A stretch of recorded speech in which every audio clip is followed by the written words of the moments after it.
Selamat pagi anak-anak. Kita berjumpa lagi di pembelajaran SBDP. Kali ini kita masih menggunakan buku tema Satu Diriku untuk pembelajaran SBDP kita hari ini ya. Nah, sebelum belajar kita berdoa dulu ya. Untuk doanya biar Mem yang memimpinnya. Baik anak-anak, ambil posisi sikap berdoa kita, lipat tangan, tutup mata, Mem yang memimpin doa, anak-anak ikuti dari rumah ya. Berdoa dimulai. Tuhan Yesus, sebentar lagi kami mau belajar. Berkatilah kami di dalam nama Tuhan Yesus. Kami telah berdoa. Amin. Ya anak-anak, bisa diambil dulu buku tema satunya, kemudian nanti kita lanjut untuk pembahasan SBDP kita ya. Halo anak-anak, selamat pagi. Nah, hari ini kita mempelajari SBDP ya. Nah, hari ini Mem akan membahas mengenai pembelajaran SBDP kita mengenai melukis atau menggambar. Nah, minggu kemarin kita sudah melakukan kegiatan menggambar di buku gambar kan anak-anak. Nah, hari ini Ibu akan memberitahu untuk anak-anak bahwa menggambar itu adalah karya ekspresi 2 dimensi. Jadi, untuk pembahasan hari ini yaitu mengenal karya ekspresi 2 dimensi dan 3 dimensi. Jadi, Ibu sampaikan dulu ya, apa itu karya ekspresi 2 dimensi dan 3 dimensi. Nah, seperti kegiatan kita minggu kemarin adalah menggambar di buku gambar.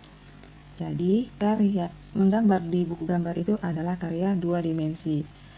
Karya 2 dimensi ini adalah karya seni rupa yang memiliki batas 2 sisi, yaitu sisi panjang dan sisi lebar.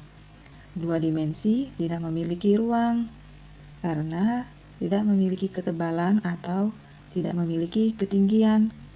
Jadi 2 dimensi ini adalah bebas, dia tidak ada memiliki ukuran. Contohnya seperti yang kemarin kita lakukan, kegiatan kita adalah menggambar di buku gambar, kemudian diwarnai. Nah, selain itu karya 2 dimensi yaitu lukisan, foto, poster, logo, banner, kaligrafi, mozaik, batik, karikatur, dan lain-lain. Nah, itu adalah karya 2 dimensi. Karya 3 dimensi ini kebalikan dari karya 2 dimensi. Jadi, karya 3 dimensi ini memiliki sisi panjang, lebar, dan juga mempunyai ruang atau volume. Nah, contoh karya 3 dimensi yaitu patung, topeng. Anak-anak pasti tahu kan, topeng biasanya ada dijual di pasar kan, topeng-topeng hero kesukaan anak-anak. Nah, itu termasuk karya 3 dimensi. Kemudian ada mebel atau furnitur. Nah, itu furnitur atau mebel itu dikenal dengan barang-barang yang ada di rumah, misalnya seperti kursi, lemari, meja. Nah, itu semua adalah karya 3 dimensi. Terus ada lagi bangunan atau gedung. Itu termasuk dengan karya 3 dimensi. Selain itu, gantungan kunci dan vas bunga itu termasuk dengan karya 3 dimensi. Nah, coba lihat gambar yang ini, gambar tangan ini yang ada pada buku ini ya, halaman 75. Nah, gambar ini merupakan jenis karya ekspresi 2 dimensi karena dia tidak memiliki ruang atau volume. Jadi, gambar ini hanya memiliki sisi panjang dan sisi lebar. Kita lanjut SBDP kita di subtema 4, di pembelajaran 1. Anak-anak bisa buka di halaman 119. Ayo berkreasi. Ibu Udin mempunyai kelebihan. Ibu pandai membuat boneka. Bahan boneka dari kulit jagung. Boneka dibuat menjadi hiasan pensil. Ikuti cara membuatnya. Mintalah bantuan orang dewasa. Nah, bantuan ini juga bisa anak-anak minta dari orang tua anak-anak di rumah ya. Nah, bahan-bahannya di sini ada kulit jagung, gunting, lem, spidol atau pensil. Nah, anak-anak di sini dikatakan bahannya ada dari kulit jagung. Nah, jagung adalah makanan pokok yang terdapat di Indonesia. Jadi jagung ini makanan pokok yang ada di Indonesia ya anak-anak. Karena jagung ini mengandung karbohidrat, cocok dijadikan makanan pokok. Selain itu, jagung kaya akan vitamin, mineral, dan serat. Nah, di sini anak-anak SBDP kita di materi yang ini yaitu membuat karya dari bahan alam.